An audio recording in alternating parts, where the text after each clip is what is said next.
గోదావరి జిల్లా అనపర్తి సిహెచ్సి 30 పడకల ఆసుపత్రి నుండి 100 పడకల ఆసుపత్రిగా అప్గ్రేడ్ చేస్తూ అదనపు భవన నిర్మాణానికి భూమి పూజ కార్యక్రమంలో పాల్గొన్న 13.85 కోట్ల రూపాయలతో అభివృద్ధి కార్యక్రమానికి శంకుస్థాపన శిలాఫలకాన్ని వైద్య ఆరోగ్య శాఖ మంత్రి వై సత్యకుమార్ యాదవ్, రాజమహేంద్రవరం ఎంపీ శ్రీమతి దగ్గుబాటి పురంధరేశ్వరి, అనపర్తి శాసనసభ్యులు నల్లమిల్లి రామకృష్ణారెడ్డి, మాజీ మంత్రి కెఎస్ జవహర్, ఎమ్మెల్సీ దువ్వారపు రామారావు, అనపర్తి నియోజకవర్గం జనసేన పార్టీ ఇన్ఛార్జ్ మర్రెడ్డి శ్రీనివాసరావు, అనపర్తి నియోజకవర్గం బీజేపీ కన్వీనర్ శివరామకృష్ణం రాజు, గోదావరి జిల్లాల సమన్వయకర్త రావడ నాగు తదితరులు ఆవిష్కరించారు.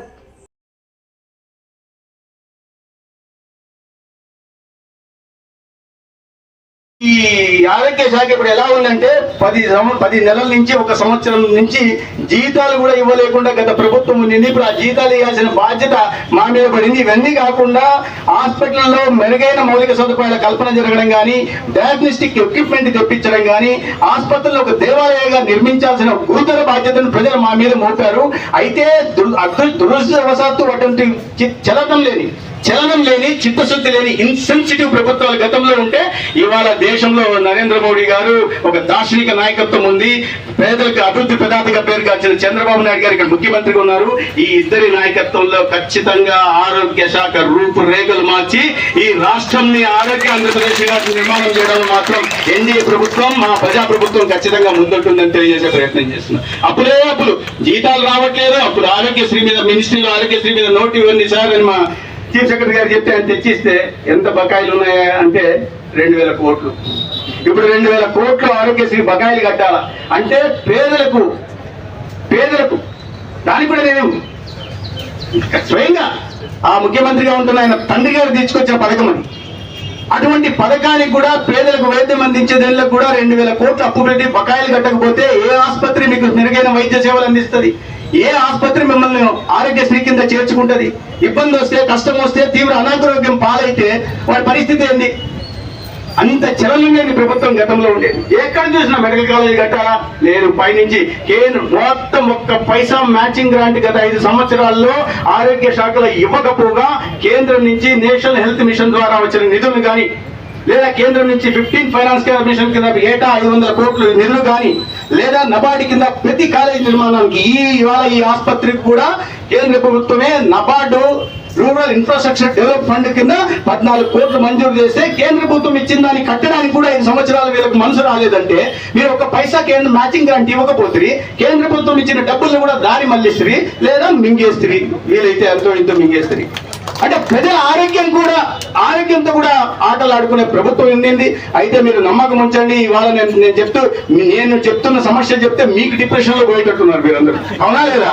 అంటే ఇటువంటి పరిస్థితి ఉందా? ఇంకా నేను చెప్పడం మొదలు పెట్టానంటే మీరందరూ 4-5 రోజులు డిప్రెషన్ లో ఉండిపోతారు. అటువంటి పరిస్థితి ఇవాళ రాష్ట్రంలో ఉంది. ఏం చేద్దాం? అయితే అదృష్టవశాత్తు అటువంటి ప్రభుత్వ పరిస్థితి ఉండింది. అదృష్టవశాత్తు ప్రజల కోసం, పేదల కోసం పనిచేసే ప్రభుత్వం ఈ రాష్ట్రంలో ఏర్పాటైంది. దానికి నరేంద్ర మోడీ గారి ఆశీస్సులు కూడా ఉంటాయి. కేంద్రంలో, రాష్ట్రంలో 2 ప్రభుత్వాలు కలిసి సమూలమైన మార్పులు తీసుకెళ్లి, ప్రక్షాళన తీసుకొచ్చి నేను ముందుగా చెప్పినట్టుగా ఆంధ్రప్రదేశ్ ఒక ఆరోగ్య ఆంధ్రప్రదేశ్ గా నిర్మాణం చేయడానికి ఖచ్చితంగా ప్రయత్నం జరుగుతుందని తెలియజేస్తూ ఇవాళ అనపర్తి నన్ను ఆహ్వానించినందుకు, ఇంతమంది మిత్రులతో కలిసి అవకాశం కలిగించినందుకు ప్రత్యేకంగా నేను రామకృష్ణారెడ్డి గారికి ధన్యవాదాలు తెలియజేస్తూ ఇవాళ మాకు స్టేట్ ఎగ్జిక్యూటివ్ సమావేశం, చాలా పెద్ద సమావేశం మాకు రాజమండ్రిలో జరుగుతూ ఉంది. దాని గురించి మా గౌరవ ఎంపీ గారు కూడా వారు రాష్ట్ర అధ్యక్షురాలుగా ఉన్నారు కాబట్టి వారు వెళ్ళడం జరిగింది. మేము కూడా, ఎందుకంటే మొదట్లోనే మాకు క్రమశిక్షణ లేదనుకుంటారు, ఇంకా కాస్త సమయం ఇక్కడ గడపాలని ఉంది, అందరితో మాట్లాడాలని, ఆసుపత్రికి వెళ్ళి చిన్న సమస్యలు ఏమున్నాయో ఒకసారి సూపరింటెండెంట్ గారితో మాట్లాడి దాని పరిష్కారం దిశగా ఒక టైం ఫ్రేమ్ పెట్టుకొని చేయాలి అనే ఉద్దేశం ఉన్నప్పటికీ, అయితే అది చాలా అత్యవసర సమావేశం, చాలా ముఖ్యమైన సమావేశం కాబట్టి ఇద్దరు, పైగా సీనియర్ ఎమ్మెల్యే గారు, నేనంటే జూనియర్ని, నా తప్పు క్షమించేస్తారు, ఇంకా జూనియర్ కాబట్టి ఇప్పుడు ఎమ్మెల్యే గారు కాబట్టి అని. ఇంత సీనియర్ ఎమ్మెల్యే కూడా సమయపాలన పాటించకపోతే తప్పుగా అర్థం చేసుకునే అవకాశం ఉంది. కాబట్టి మీ ఎమ్మెల్యే గారిని తప్పుగా అర్థం చేసుకుంటే అది మీ అందరికి కూడా నియోజకవర్గంలో మంచిది కాదు. కాబట్టి మేము వెళ్లాల్సిన అవసరం ఉంది. అందుకని మీరు సెలవిస్తారని నేను కోరుకుంటున్నాను. సెలవిస్తున్నారా? మీరు వెళ్ళడానికి అనుమతి ఉందా? అయితే ఒక్కసారి నాతో గొంతు కలపడి భారత్ మాతాకి ధన్యవాదాలు. నమస్కారం. మంత్రి గారు కూడా ప్రధానమంత్రి గారితో సమావేశం కావడం జరిగింది.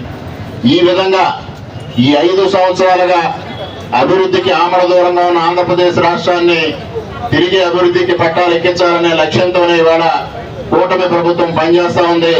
దానిలో మొట్టమొదటిగా మరి ఇవాళ వైద్య ఆరోగ్య శాఖ మంత్రిగా పదవి బాధ్యతలు స్వీకరించిన తర్వాత మొట్టమొదటిసారిగా మన నియోజకవర్గానికి సత్యకుమార్ యాదవ్ గారు రావడం, ఇక్కడ అధికారిక కార్యక్రమంలో పాల్గొనడం అనేది చాలా సంతోషించదగ్గ విషయమని ఈ సందర్భంగా వారు అనగానే ఈ రోజు ఈ కార్యక్రమానికి విచ్చేసినందుకు అనపర్తి నియోజకవర్గం కూటమి తరఫున హృదయపూర్వకంగా వారికి కృతజ్ఞతలు తెలియజేసుకుంటూ మరి ఈ రోజు బీజేపీ జాతీయ రాష్ట్ర కార్యవర్గ సమావేశం ఉంది.